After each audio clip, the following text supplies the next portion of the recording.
noite a todos. Boa noite. Boa noite aos presentes, boa noite para quem nos assiste, também virtualmente. Gratidão a todos por estarem aqui conosco mais uma vez. A preleção hoje que eu trouxe para vocês é do livro Fonte Viva. É um livro bem interessante. Quem puder, tiver a oportunidade, leia este livro, faça a leitura de todos esses capítulos assim, gradativamente, porque são de grandes ensinamentos. E temos o blog também do Fonte Viva, só buscar na internet, colocar o blog de Fonte Viva, se cadastrar, que é bem interessante. Então a lição de hoje deste livro se chama Estás doente? E a oração da fé salvará o doente e o Senhor levantará. Tiago 5,15. Todas as criaturas humanas adoecem, todavia são raros aqueles que cogitam a cura real. Se te encontras enfermo, não acredites que a ação medicamentosa, através da boca ou dos poros, te possa restaurar integralmente. O comprimido ajuda, a injeção melhora, entretanto, nunca te esqueças de que os verdadeiros males procedem do coração. A mente é fonte criadora. A vida, pouco a pouco, plasma em torno de teus passos aquilo que desejas. De que vale a medicação exterior se prossegues triste, acabunhado ou insubmisso? De outras vezes, pedes socorro de médicos humanos ou de benfeitores espirituais, mas ao surgirem as primeiras melhoras, abandonas o remédio ou o conselho salutar e voltas aos mesmos abusos que te conduziram à enfermidade. Como regenerar a saúde se perde longas horas na posição da cólera ou do desânimo? A indignação rara, quando justa e construtiva no interesse geral, é sempre um bem, quando sabemos orientá-la em serviços de elevação. Contudo, a indignação diária, a propósito de tudo, de todos e de nós mesmos, é um hábito pernicioso de consequências imprevisíveis. O desalento, por sua vez, é clima anestesiante, que entorpece e destrói.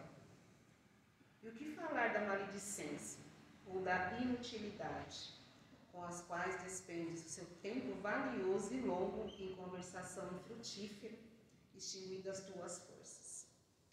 Que gênio milagroso te doará o equilíbrio orgânico, se não sabes calar, nem desculpar, se não ajudas e não compreendes, se não te humilhas para os desígnios superiores e nem procuras harmonias entre os homens? Por mais que se apressem socorristas da terra e do plano espiritual em teu favor, devora as próprias energias, vítima imprevidente do suicídio indireto. Se estás doente, meu amigo, acima de qualquer medicação, aprende a orar e a entender, a auxiliar e a preparar o coração para a grande mudança. Desapega-te de bens transitórios que te foram emprestados pelo poder divino, de acordo com a lei do uso. E lembra-te que serás, agora ou depois, reconduzido à vida maior, onde encontramos sempre a própria consciência.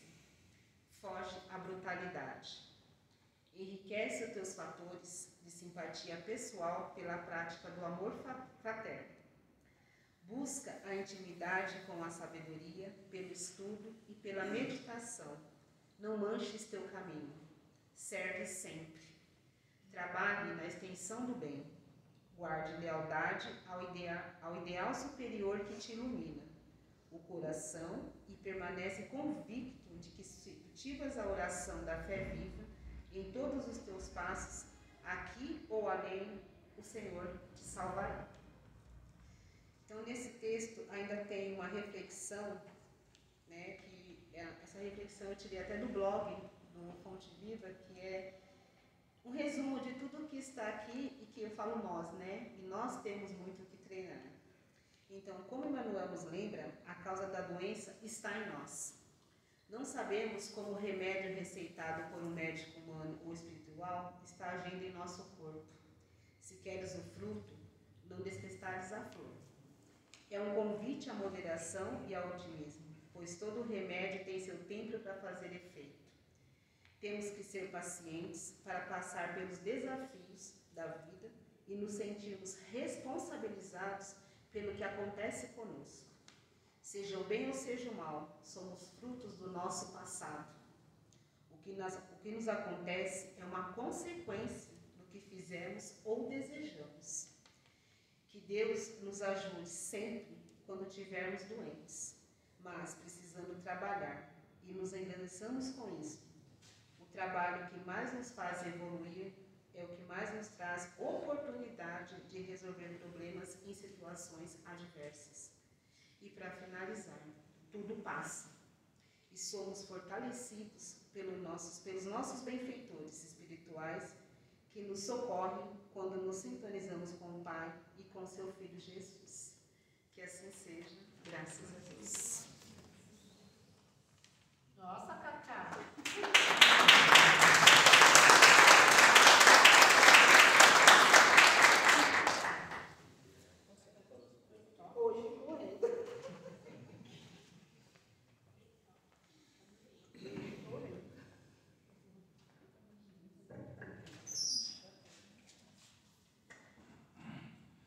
Boa noite a todos. Boa noite. Não, vamos mais forte. Quem é da casa já sabe como é que o boa noite rola aqui. Quem veio aqui pela primeira vez? Quem está vindo pela primeira vez? Seja bem-vindo. Qual é o nome do senhor? Valente. Valêncio. Seja bem-vindo, senhor Valêncio. Então o senhor Valêncio vai caprichar no boa noite. Mostra para o pessoal aí que já vem toda semana como é que dá um boa noite. Boa noite a todos. Ó, boa noite a todos. Boa noite, pessoal. Então, seu Valêncio. Vocês tinham que estar mais forte, né, gente? Tem toda semana, recarrega o espírito. Seu Valêncio veio aqui dar show de bola em todo mundo. Obrigado, viu, seu Valêncio? Seja bem-vindo. O senhor é espírita? Maravilha. Mais do que uma casa espírita, nós procuramos ser uma casa cristã, tá? Ainda bem que o senhor é espírita, mas se não fosse, né, seria acolhido e bem-vindo da mesma forma. Né?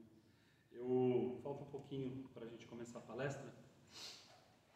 Eu assisti esses dias um vídeo do Haroldo Dutra, e ele perguntava assim, tá no Instagram isso aí, e ele perguntava assim, qual é o objetivo do Espiritismo? Alguém assistiu esse vídeo? Estava rodando essa semana aí. Qual o objetivo do Espiritismo? Aí ele falou, angariar espíritas. Muitas vezes a gente acha que o objetivo da religião, né, além de disseminar a palavra do Cristo, é converter espíritas. Converter católicos, converter evangélicos quando a gente entra no templo. Não é. Se nós, oradores, padres, pastores, pensarmos dessa forma, nós não estamos contribuindo com Cristo. Por quê? Porque qual é o maior objetivo de uma casa religiosa? E depois a gente fala mais um pouquinho na palestra. É dar subsídio para as pessoas que buscam o auxílio para que se tornem pessoas melhores. Então, digamos que o senhor Valêncio fosse católico. Não teria nenhuma pretensão em trazê-lo para o Espiritismo. Mas ele precisa sair daqui, depois da palestra, depois do tratamento, melhor do que ele chegou. Esse é o objetivo de Deus na nossa vida. Que a gente termine sempre o dia um ser humano melhor do que nós começamos. A gente estava discutindo isso no curso domingo. Tem muitos orientadores de curso que têm a errônea pretensão de trazer o pessoal para o curso porque precisa formar trabalhadores de centro espírita. Porque esse é o caminho para trabalhar no centro espírita, fazer o curso. Mas o objetivo do curso não é esse. O objetivo do curso é, depois dos 5 anos de estudo, sairmos do curso melhor do que chegamos como ser humano. Se tornar trabalhador, médium, espírita, porque um dos módulos do curso, na verdade 3 anos do curso é educação mediúnica, 2 anos é o estudo básico do espiritismo e 1 ano é reforma íntima, só que na ordem inversa. A gente faz 1 ano de estudo de reforma íntima, depois 2 anos de teorias espíritas, né? Formação dos mundos, enfim. E aí a gente passa para a teoria e prática mediúnica. Mas nenhuma, e eu não chamo eu não chamo de desenvolvimento mediúnico, eu chamo de educação mediúnica, porque mediunidade todo mundo tem, não é privilégio de ninguém. Então, é isso que nós precisamos entender. Quando a gente vai a uma casa religiosa, ou quando a gente se torna um orador, um padre ou um pastor. A pretensão de tornar a pessoa da sua religião, né, é ruim, não é legal. Sabe por que não é bom você querer que a pessoa tenha a sua religião? Vou falar do espiritismo porque eu não tenho o direito de falar das outras religiões quando a gente faz crítica. Aí para fazer crítica eu prefiro falar só da minha. Tá cheio de gente má no espiritismo. O Haroldo Dutra fala isso no vídeo dele. Gente muito má no espiritismo. Então eu não posso usar o espiritismo como exemplo. Mas tem gente boa no espiritismo. Gente muito boa no espiritismo. Como tem no catolicismo, como tem no protestantismo, como tem na Umbanda, como tem no budismo. Então, o que define a minha religião melhor que a do outro? Para mim, no meu tempo de entendimento, ela é melhor para mim porque ela me ajuda a me aproximar mais do Cristo. Mas não quer dizer que para a Júlia, por exemplo, ela tenha esse mesmo tempo de entendimento e esteja preparada para o Espiritismo. De repente, o que o Espiritismo faz comigo, o catolicismo vai fazer com ela. A religião evangélica vai fazer com a Tati. O budismo vai fazer com o seu Antônio. E a gente precisa respeitar. Então, esse é o objetivo da religião. Então, se um dia, né, na prática espírita, ao aconselhar alguém, ao emprestar o ombro para alguém, se a gente tentar convencer alguém de se tornar espírita, a gente já começou errado. Porque o que é bom para mim pode não ser bom para o outro. Quantas pessoas já sentaram nessas cadeiras e não entenderam nada do que a gente falou aqui? E quantas pessoas vieram de outras religiões e aqui se encontraram? Então a gente precisa, principalmente, respeitar o nosso tempo de entendimento e o tempo de entendimento de cada um. Como tem aqueles que não querem participar de nenhuma religião. Está tudo bem. Causas e consequências assumidas por cada um de nós. E é assim que a vida é. Um dia já fomos assim. Muita gente nessa existência não quis saber de religião. Foi procurar uma religião com 40, 50 anos e está tudo bem. Ou em outras vidas. E também está tudo bem. A gente só assume as consequências. E é um pouquinho do que a gente vai falar hoje. Beleza? Vamos fazer a nossa prece?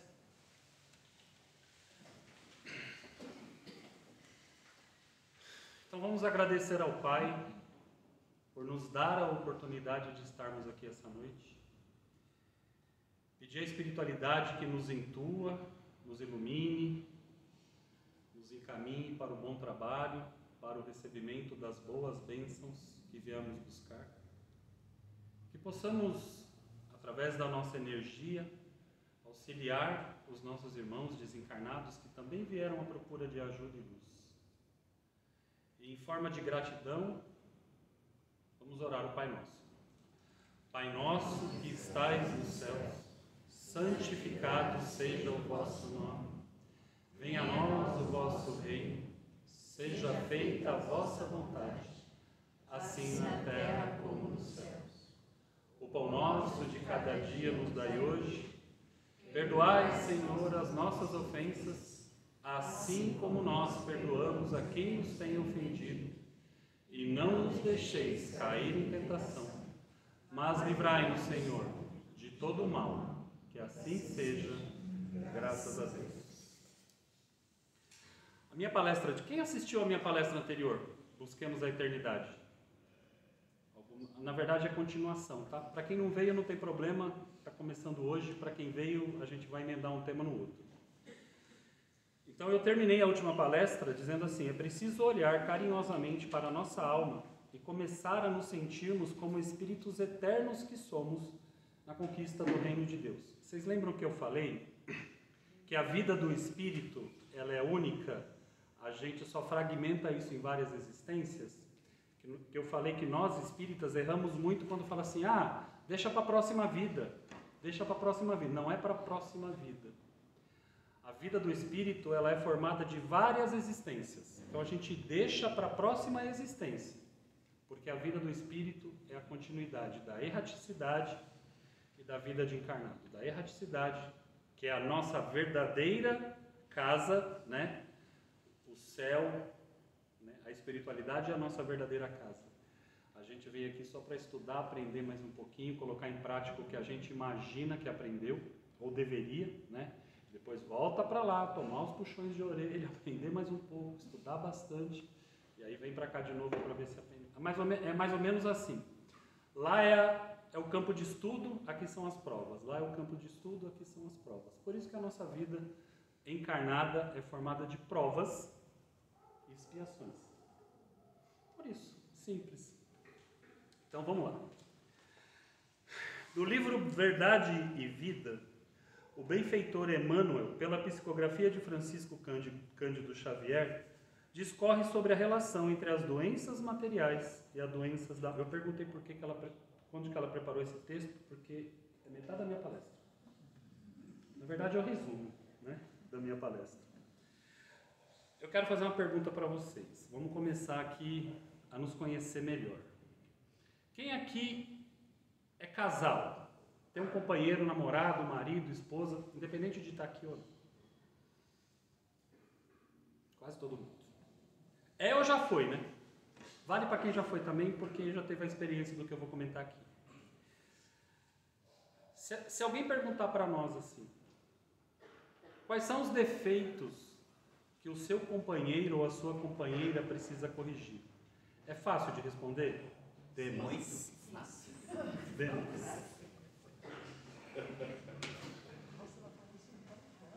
Se eu chamar a minha companheira aqui, não vou falar onde ela está, para não expô-la, que ela não gosta que eu faça isso. Ela dá uma palestra só dos meus defeitos, sem repetir nenhum.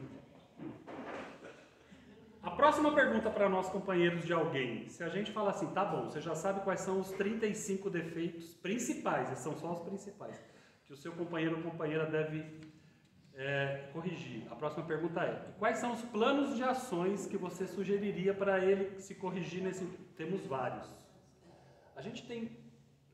Se o chefe pergunta quais são os planos de ações para resolver os problemas da empresa, a gente não sabe responder. Fica todo mundo em silêncio na reunião. Mas se a gente pergunta para o companheiro, ele vai falar, não, tem que ir para a academia, tem que fazer exercício, tem que comer menos, tem que parar de beber. Não é assim? Não temos os planos de ação para o companheiro? Temos. Então vamos ver o que o texto nos diz. Emmanuel, hein? De modo geral, quando encarnados no mundo físico, apenas enxergamos os aleijados do corpo, os que perdem o equilíbrio corporal. Não possuímos suficiente visão para identificar os doentes de espírito, os coxos do pensamento, os aniquilados de coração. Até aqui tudo bem, né? Não tem nada a ver com o que eu perguntei. Esmagadora maioria de pessoas se constituem de almas paralíticas, no que se refere à virtude. Raros os homens, agora vem a paulada, conhecem a desarmonia de saúde espiritual que lhe diz respeito, consciente de suas necessidades incontestes. Por que eu fiz essa brincadeira com vocês? Porque a gente tem muita facilidade de identificar o defeito do outro. É inerente dos seres humanos, no nosso adiantamento moral ou da falta dele no planeta Terra, julgar o outro. Nós fazemos isso constantemente. Piloto automático, não precisa nem pedir, né? Num papo em família, não precisa nem pedir para apontar o defeito do outro. A gente faz isso sem nenhum pedido, nem nada. É natural. E quando é conosco? Quais são os defeitos que nós precisamos para nos corrigir? E quais são os planos de ação que temos para nós? Se falamos 35 do companheiro, vamos falar 2 ou 3 da gente. Plano de ação, então, nenhum, né? Porque se a gente falar, verbaliza, joga para o universo e a gente assume o compromisso de comer menos. Os planos de ações são os mesmos do companheiro, mas para nós tudo é diferente. A gente não ouve muito isso quando a gente está batendo papo em família? Não, peraí. Comigo é diferente. Não é assim. Porque a gente maqueia, porque a gente não aceita, a gente não se olha. E hoje a palestra não é sobre o outro, é sobre nós. O título da palestra de hoje é Dores da Alma. Tudo que a Kátia já falou. Jesus revelou que não são os que gozam de saúde que precisam de médico, conforme Mateus.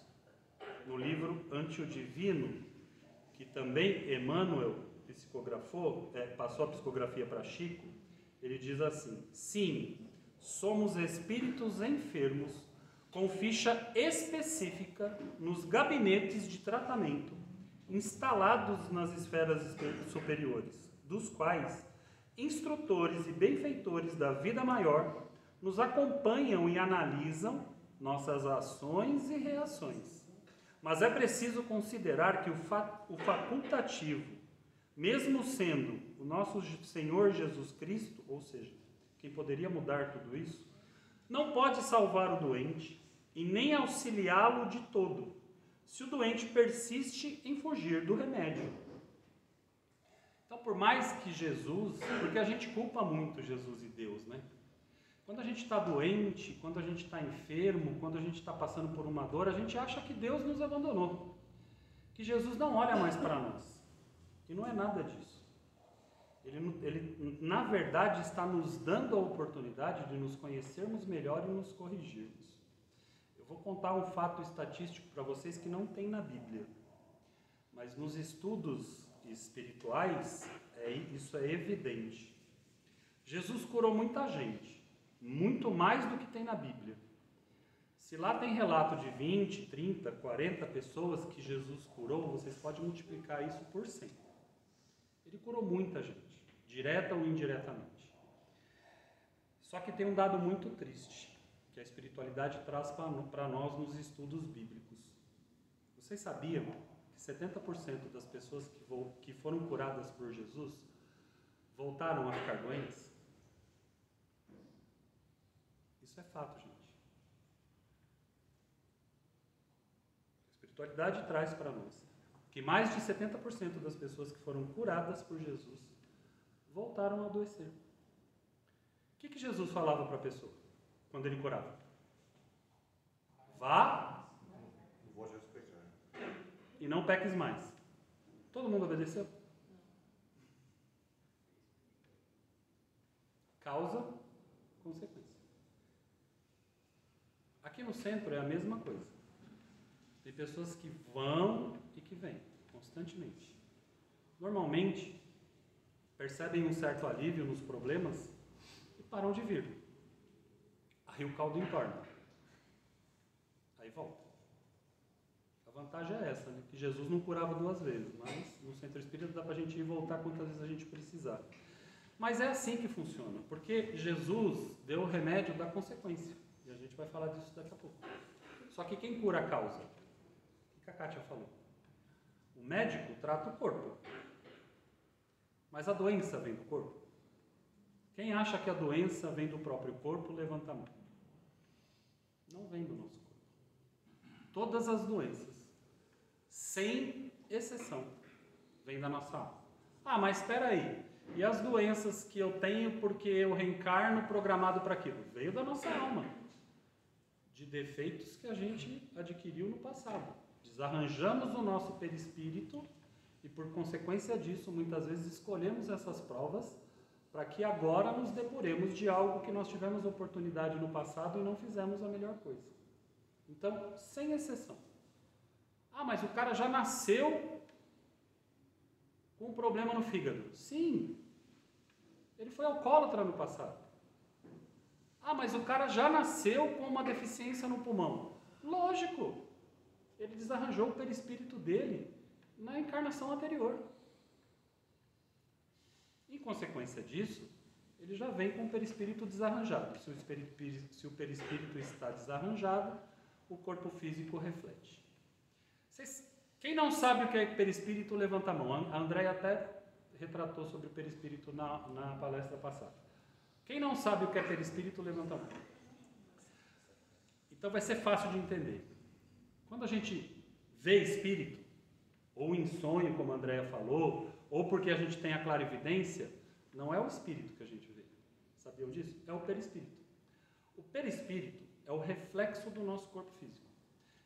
Quando a gente sonha com alguém e abraça, que a gente sente aquele desencarnado que a gente sonha e sabe que abraçou, sabe que reencontrou. Não acontece isso de vez em quando nos sonhos de vocês? Pô, minha mãe me desencarnou há 10 anos, sonhei com ela, abracei, eu senti o abraço dela.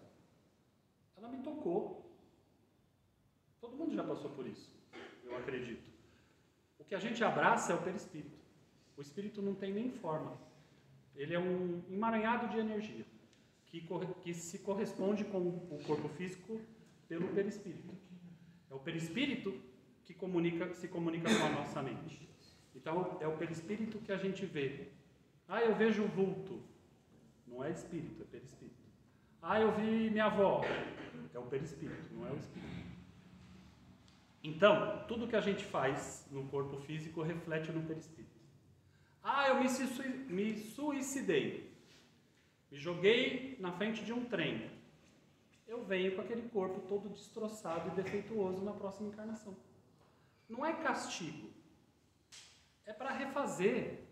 É para aquele espírito sentir a importância de um corpo físico quando reencarnar e não cometer o mesmo erro.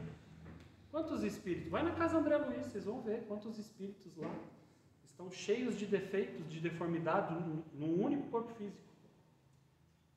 Não é regra, mas na maioria das vezes é por causa disso. Então, todas as doenças têm origem no nosso emocional, no nosso espírito, que na verdade é perispírito, do passado ou do presente. Olha o que Joana de Ângeles nos diz. A gente estava comentando no curso que Emmanuel é um cara meio pega pesado, né? Quem lê bastante literatura de Emmanuel sabe disso. Joana pega mais. A conduta moral e mental dos homens, quando cultivas as emoções da irritabilidade, do ódio, do ciúme, do rancor, das dissipações, impregna o organismo. A gente não alimenta nada disso, né? Nós espíritas não. Mas os outros alimentam isso. O sistema nervoso, com vibrações deletérias, que bloqueiam áreas por onde se espraia a energia saudável, ou seja, eu troco energia boa por energia ruim quando eu alimento esses sentimentos. Abrindo campo para a instalação das enfermidades, graças à proliferação dos agentes viróticos, degenerativos que ali se instalam. Todo mundo sabe na aula de biologia, por exemplo, que nós temos milhões de bactérias no nosso corpo, certo? Nocivas e boas. É o equilíbrio dessas bactérias, nocivas e boas, que determina se o nosso organismo vai ser saudável ou não. O que Joana de Ângeles está dizendo aqui? Toda vez que eu alimento sentimentos negativos, eu desarranjo essas células. Vocês já ouviram dizer que a maioria dos cânceres... O que é câncer? Vocês sabiam que daqui a um mês, 30% da Júlia não é mais a Júlia? São células que se regeneram no corpo dela, ou seja, 30% do teu corpo, daqui a um mês, já não é mais a mesma célula que está aí hoje. Porque elas se refazem. É por isso que a gente começa a envelhecer, porque esse ritmo diminui, principalmente nas células do rosto, que são as que mais renovam quando a gente é jovem. E aí, o que é o câncer? É a renovação desordenada dessas células, que produz, ao invés de uma célula nova, idêntica à anterior, o tumor. Então, é uma renovação desarranjada. Da onde vem o desarranjo? Da angústia, do do rancor, da falta de perdão. Pode ir nos terapeutas aí que eles vão te falar isso. A maioria dos cânceres que a gente desenvolve é o perdão que a gente não deu para o outro. É a angústia que a gente alimenta. Não é? Não é isso que a gente ouve? Por quê? É disso aqui que Joana de Ângeles está falando. A gente substitui os nossos bons sentimentos por sentimentos ruins. Quem aqui não sente ódio? Quem aqui não sente rancor? Quem aqui não sente ciúme? Nós estamos desarranjando as nossas boas células, né, com energias ruins. E nós, seres humanos, temos um defeito péssimo. A gente cultiva o negativo. Da onde vêm as nossas crises de ansiedade? Período pré-depressivo.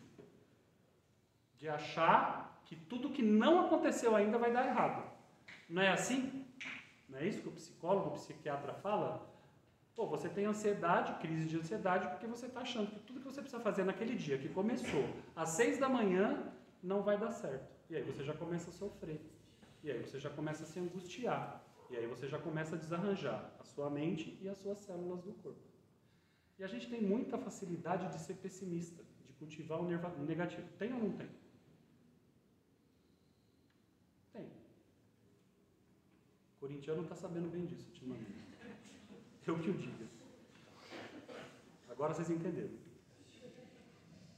Quase sempre as terapias tradicionais removem os sintomas sem alcançarem as causas profundas das enfermidades.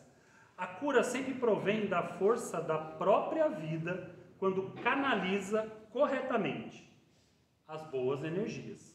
As tensões físicas, mentais e emocionais são igualmente responsáveis pelas doenças e sofrimentos que gera sofrimento. Então, qual é o nosso grande problema aqui? Quem aqui toma Dorflex? Levanta a mão. Só isso? Vocês estão mentindo.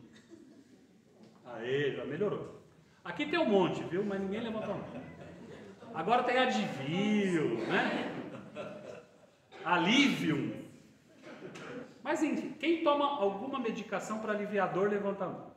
Aê! Nós estamos tratando a dor ou o que dói?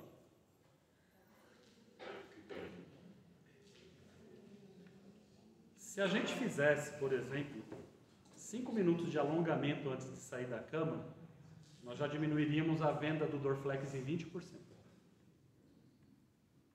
Se nós fizéssemos alongamento antes ou depois dos exercícios físicos, ou quando a gente volta para o nosso lar, nós diminuiríamos em mais 20%. Daqui a pouco o povo do Dorflex vai morrer de fome. Por quê? Porque a gente trata o quê? A dor, a gente não trata o que dói. Nós somos experts nisso. 80% das medicações que nós tomamos é para tratar a dor e não o que dói. Quer ver? Vou falar do que eu entendo. Quem toma remédio para hipertensão, levanta a mão. Hipertensão é dor ou é o que dói? É dor. Se a gente cuidar do que a gente come, se a gente cuidar de fazer exercício, se a gente cuidar de emagrecer, metade das pessoas que tomam hipertensivo não tomariam mais. Meu cardiologista fala que cada 10 quilos que eu perder, eu diminuiria em 1 ponto a minha pressão, que estava em 15. Aí a gente não consegue perder peso, aí começa a tomar o hipertensivo. Se eu tivesse 30 quilos a menos, eu estaria com 100 quilos hoje. E estaria com a minha pressão em 12/8, porque era 15/10. Aí o que eu faço para não perder peso? Tomo hipertensivo. Estou com o mesmo 12/8, mas eu estou maquiando os problemas do meu coração. É isso que o hipertensivo faz. Qual é o melhor tratamento para prevenir AVC? É a coisa mais idiota do mundo. Vocês lembram do azedinho que a gente tomava quando era criança? Que é a AS? Se você tomar um AS por dia, você diminui a probabilidade do seu AVC em 80%.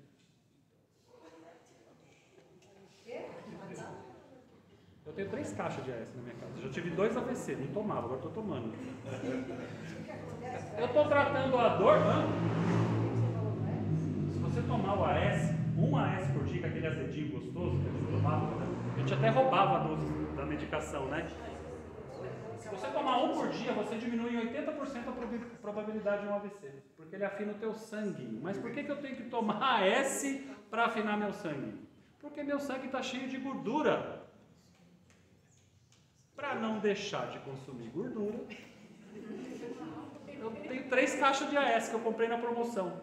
Leve 3, pague 2. Drogaria São Paulo. Essa semana tem AS lá em promoção. Você está entendendo, gente? A gente trata do que dói, não trata da dor.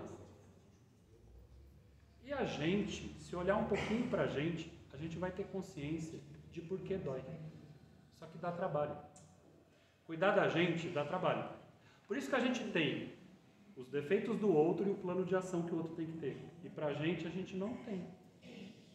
Porque é mais fácil apontar o dedo do que olhar no espelho. Não é, seu Antônio? E o AS é bom contra o infarto também. Também, olha lá. Já dobra a caixa. O senhor levantou a mão? Pode falar. O remédio que é de graça. Ah. Precisa ter antidepressivo, não precisa ter hipertensivo e nem correr o risco do AVC, que é a meditação. Quer o quê? Meditação. Acabou com a minha palestra. Se a Kátia tinha resumido, futuro palestrante. Ó. É isso mesmo, irmão. Meditar é o quê? Introspectar, não é? A gente não medita. Ó, quem nunca meditou aqui? Levanta a mão. Nunca meditou? Nunca conseguiu Eu acho meditar. que tentei, mas acho que eu nunca concluí. Já tentei. Quem meditou poucas vezes na vida? Quer ver o horrível? Quem medita com frequência? Olha lá. A gente não trata da dor, a gente só trata do que dói. Obrigado, viu? Desculpa pela brincadeira. Na verdade, você salvou a minha palestra. Viu, Fábio? Ontem tive uma palestra do médico falando que a meditação controla a respiração e abaixa a pressão. Gente, meditação, que até um tempo atrás não se falava nisso, é biologicamente comprovado que nos auxilia no tratamento de doenças físicas e emocionais. A gente nem sabe disso. Não para, né? Para saber. Aí tem que vir um irmão, né, na palestra para falar isso pra gente. E quem faz meditação sabe que ajuda pra caramba. E mesmo sabendo, a gente não faz. Pouquíssimos fazem. Para os que fizeram poucas vezes, né? Os que fazem sempre já entenderam o esquema da coisa. Mas quem fez poucas vezes, a gente não termina melhor do que a gente começou a meditação? Termina. E por que não repete? Porque dá trabalho. Tem que separar lá uns minutos do dia, né? Aí vem toda aquela desculpa da muleta, né? As muletas que a gente usa. Ah, mas eu chego cansado do trabalho, mas eu não tenho tempo, né? Tem que conversar com a minha esposa, dar atenção para ela, cuidar um pouquinho, cultivar um pouquinho o amor. Né? Aí nessas horas a gente cultiva até o amor, mas na verdade a gente quer fugir da meditação. Por favor. Concorda comigo, está sendo gravado. O homem, desde as suas origens sociais, aprende a ter medo. Vocês lembram do bicho papão, do homem do saco? Da loira do banheiro. A conservar mágoas, a desequilibrar-se por acontecimentos de menos importância, desarticulando o seu sistema energético. Passa de um aborrecimento para outro, cultivando vírus emocionais que facultam a instalação de outros vírus degenerativos, responsáveis pelo agravamento de suas doenças. Os acondicionamentos, as ideias pessimistas, as crenças absurdas, as ações vexatórias são responsáveis pelas tensões que levam à desarmonia. O que o texto está dizendo para nós aqui? Que a gente foca no problema, não foca na solução. Quando alguém nos magoa, a gente fica lá remoendo. Ele não tinha o direito de fazer isso comigo. Pô, eu gostava tanto dele, já emprestei dinheiro, aí a gente começa até a jogar na cara mentalmente. Já emprestei dinheiro, né? Quando é a cunhada para outra cunhada, fala, pô, até a Tupperware ela não me devolveu e eu não relevei, porque não devolver a Tupperware para uma cunhada. Minha cunhada tá ali, ó. É tudo de ruim. E aí até isso a gente pensa, pô, e ela me magoou, me tratou mal. E ali a gente fica, ela já foi para casa dela, já está assistindo o final do Fantástico para começar a segunda-feira, e eu estou lá na minha remoendo. E aí, não contente, meu filho do lado, no dia seguinte, pô, você viu o que a fulana fez comigo? Aí eu já começo a contaminar o do lado. Não é isso que a gente faz com os filhos da gente? E a pessoa está lá, vivendo a vida dela.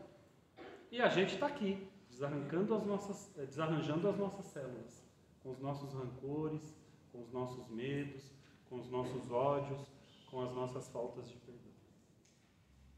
E se não bastasse fazer isso conosco, a gente contamina quem está do lado. Nós estamos alimentando a cura ou a dor?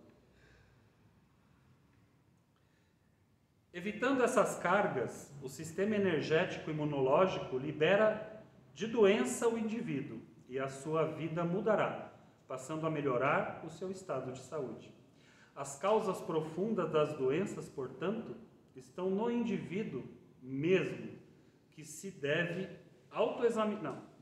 As causas profundas das doenças, portanto, estão nos indivíduos mesmo, que se deve autoexaminar, autoconhecer-se a fim de libertar-se desse tipo de sofrimento.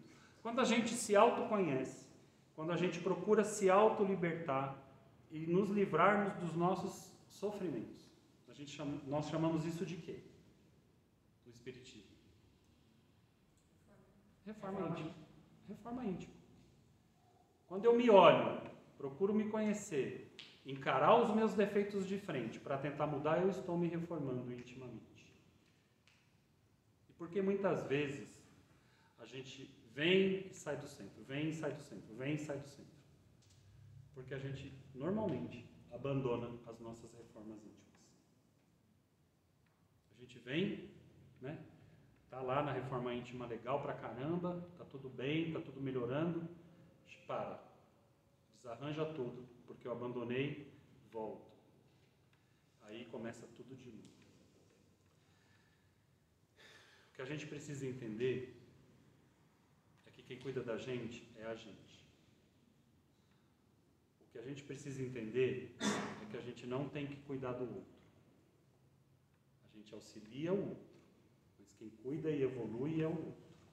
E não podemos esperar que o outro cuide de nós, porque a evolução é individual. E a gente precisa entender que religião não salva. Não salva. Quem salva é Cristo.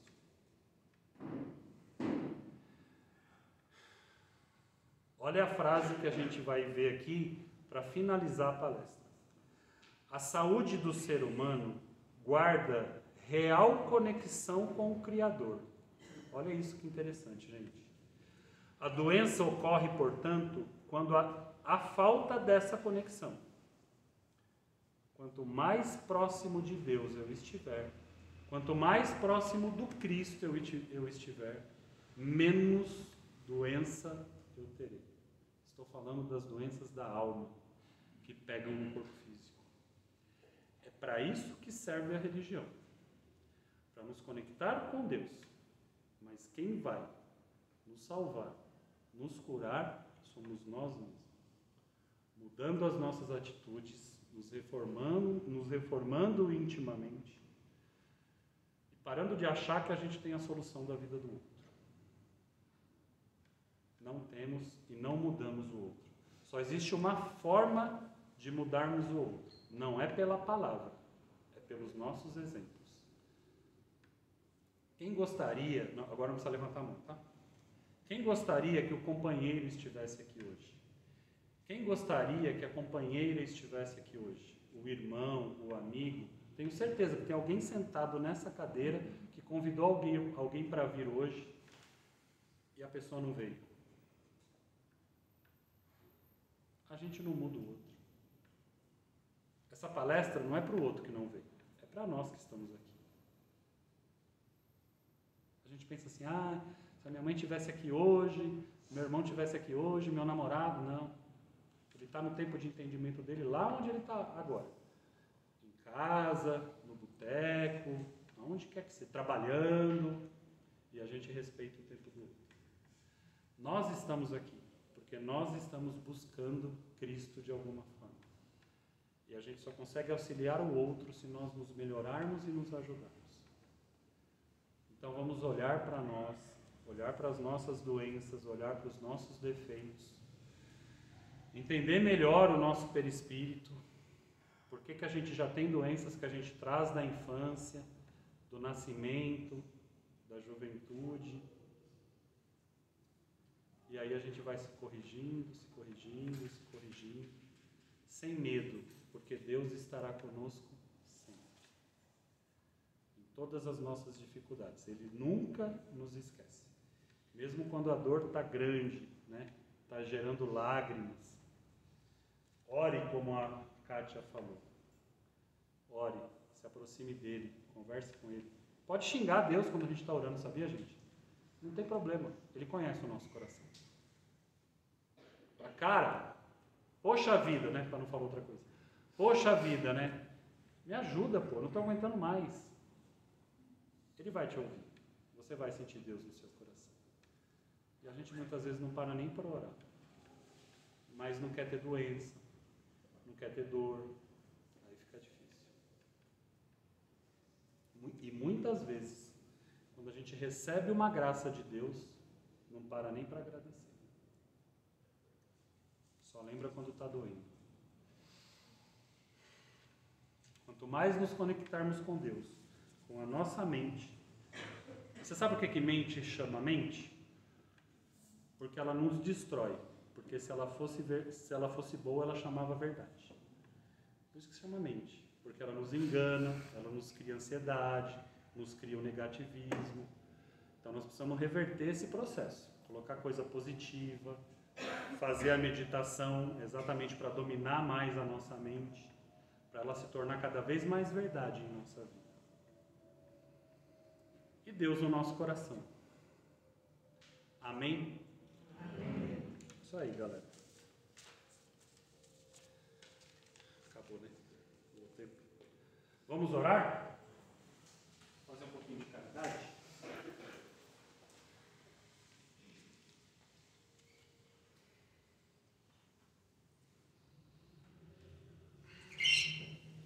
Então hoje nós vamos orar por nós. Pedir a Deus, a Jesus, o nosso irmão, que nos ilumine. Ilumine as nossas ideias, ilumine os nossos pensamentos, ilumine as nossas falta de compreensão, muitas vezes. Nos dê fé e coragem para continuarmos enfrentando as nossas dificuldades, lidando com as nossas dores, com as nossas lágrimas, e pedir a Deus e a Jesus discernimento para encontrarmos no nosso dia a dia a solução das nossas más tendências, dos nossos pensamentos negativos, do cultivo da maledicência, do rancor, do pessimismo, do ódio. Que Jesus e Deus nos dê a coragem do perdão, a humildade para o reconhecimento de nossas falhas, porque só assim iremos crescer e nos conectar com o Pai. Assim seja, graças a Deus. Bom tratamento a todos, obrigado pela atenção.